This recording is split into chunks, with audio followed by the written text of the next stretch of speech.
Many things that we accept today were completely unbelievable. We are always coming across this. Authoritative pronouncements that no one will ever reach the moon because of uncontrovertible evidence about this, that, and the other. But nowadays we have swung over perhaps to be a little bit too uncritical.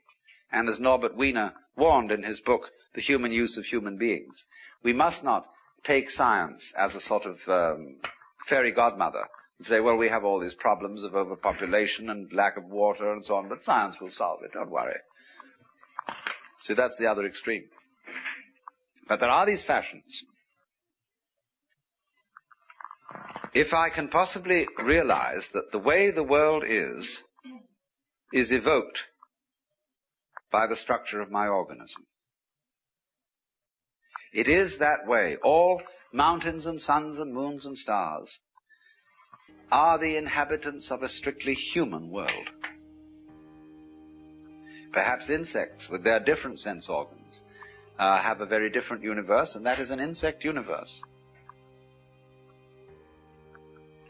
This is, again, it seems to be a recrudescence of what used to be called the pathetic fallacy, which was the attribution of human qualities and emotions to natural phenomena. The wind sighs in the trees, and my heart is sad. And somebody comes along and says, it isn't the wind that's sighing, it's you. True and not true, because you wouldn't be able to sigh if there were no wind. And you sighing and wind blowing go with each other. I've invented this new word, go with, G-O-W-I-T-H, or goes with. It is to replace the idea of causality. Certain things go with each other. And sighing wind goes with a same world in which there are human hearts and human emotions.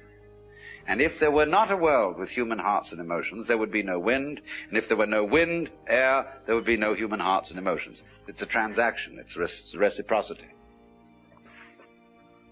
Every event, then, in the external world is as dependent on the observer for its happening as, for example, is a rainbow. The sun is shining, and there's moisture in the atmosphere. And the sun, being at the right angle to the moisture, makes a rainbow. And if somebody is there, they see the rainbow. That is a mythology, a way of putting things that is acceptable to us in the current climate of philosophical and scientific fashion. But I want to put it in another way. The sun is shining, and there is a person standing. If there were moisture in the atmosphere, there would be a rainbow. But there isn't. So there is no rainbow. If you want to be fair, there is no rainbow if nobody is watching it, you see. And what applies to the tenuous, filmy, luminescent rainbow applies equally well to the hardest rocks, the solidest mountains, and the hottest fires. Because all existence is a relationship. It's like the skin of the drum. If it's not there, it will no amount of hitting a non-existent skin will produce any noise.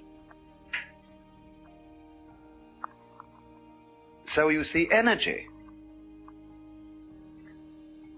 is, we can see this. Energy is relationship. We can see the falling fist and the skin of the drum, boing, like that.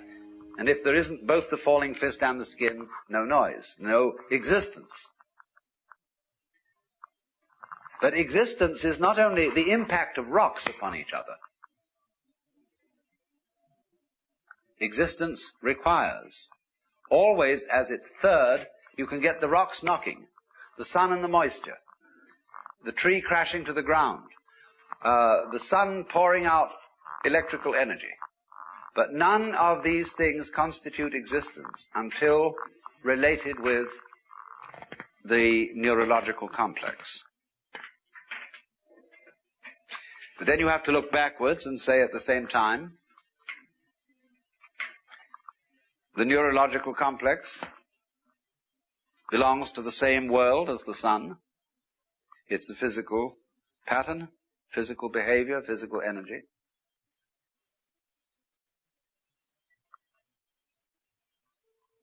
But it takes this complexity of pattern to evoke the world. You see, this idea is unfamiliar. And that's the difficulty of understanding it. That's all. It's a very simple idea. But it's an unfamiliar one, and it's an unfashionable one. Although, as I say, this sort of thinking is coming back to us at this time. One gets the perfectly uncanny feeling of the world and oneself as simply two phases of a single process. Well, as the rainbow metaphor illustrated, we arbitrarily favor an explanation of the triangle, the impact of energies in the external world, and an observer of this impact, which, as it were, energizes or realizes them, makes them real. The difficulty that we have in our prejudice, that it's the two forces out there that are real, and the observer is irrelevant to the reality of the situation. That's what we're really saying. It goes back to the whole notion that man himself is irrelevant. Man is conceived as something, therefore, that is irrelevant in various ways. He could be said to be irrelevant because he is a spiritual visitor from another world altogether.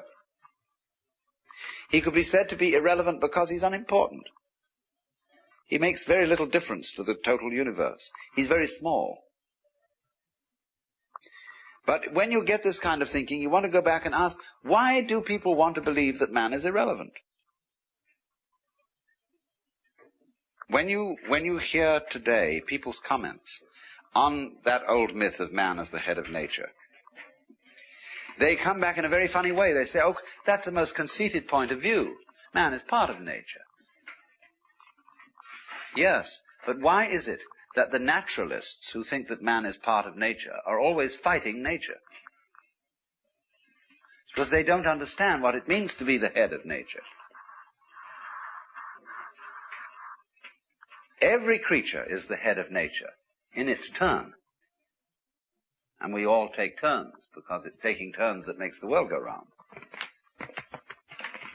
Every creature in its turn is the head of nature, because each creature creates the world in its own image.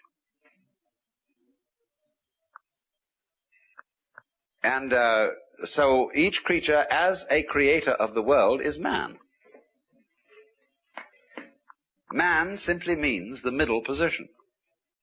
This is the whole idea of man. The middle way, the mean. And so, wherever is the central point, that is the point called man, just as you are the center of your universe.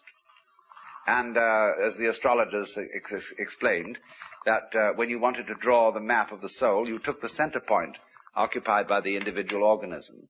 In other words, a date and a time. And that gave you a latitude and a longitude.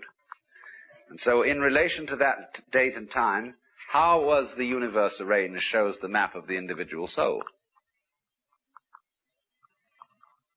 Because the individual is the whole universe considered from this point of view, or focused at this point of view. So, in like way, the cosmic situation of a bee or a mouse puts that mouse in the position of man when the mouse is considered the center of the universe. Now, every point in a curved space-time continuum is the center of the universe. You can see it, although this is only a metaphor and is not quite the right mathematical and physical description. But when you consider the surface of a ball, of a sphere, any point on that surface can be the center. Just rotate it to what appears to be the front as you look at it, and it's the center of the surface of the sphere. Any point. So in that kind of, if our space is curved like the surface of a sphere, then any point on it may legitimately be considered the center. And so, considered as the center, that is the point called man. Although, as I say, it may be mouse, it may be ant, it may be insect, anything. But this becomes inconceivable and unimaginable to individuals who have no experience of themselves as center.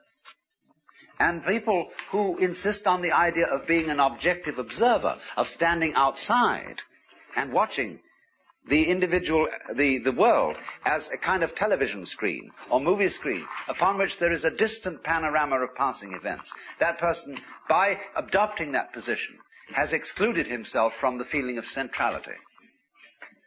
In fact, he rather looks down on the feeling of centrality. He says that is the egotistic situation. You think you're the center of everything. But you know, you may call it all sorts of bad names. You may call it the egocentric predicament. But that's the way it is. When we see that the degree to which individual behavior is a factor of the whole environmental scene, we tend to try and understand that in terms of determinism. That the individual organism is helplessly pushed around by and responding to environmental forces. But, on the other hand, if the relationship between the organism and its environment is transactional, it won't be that one-sided. If the relationship is transactional, it will be true simultaneously that the individual organism behaves in accordance with the environment, and the environment behaves in accordance with the individual organism. So if we put that in startling practical terms, if you got into a mess, that was what you wanted. Well, you say, I didn't know I wanted it. I certainly didn't think I wanted it. No, because that will be true. You didn't want it. So long as you refer to yourself only in terms of the conscious spotlight which scans experience bit by bit and which thinks about it. To the degree you identify your own functioning with that alone, then you will say of what happens to you, well, I didn't ask for this. It has nothing to do with me. I wasn't responsible. Children don't think that they are responsible for being born. They blame their parents, not realizing that they can't really separate themselves from their parents, that in the measure that, for example, I have sexual desires, I can really understand my father's predicament. And I couldn't possibly blame him, because actually I was the evil gleam in his eye when he approached my mother. I asked for it.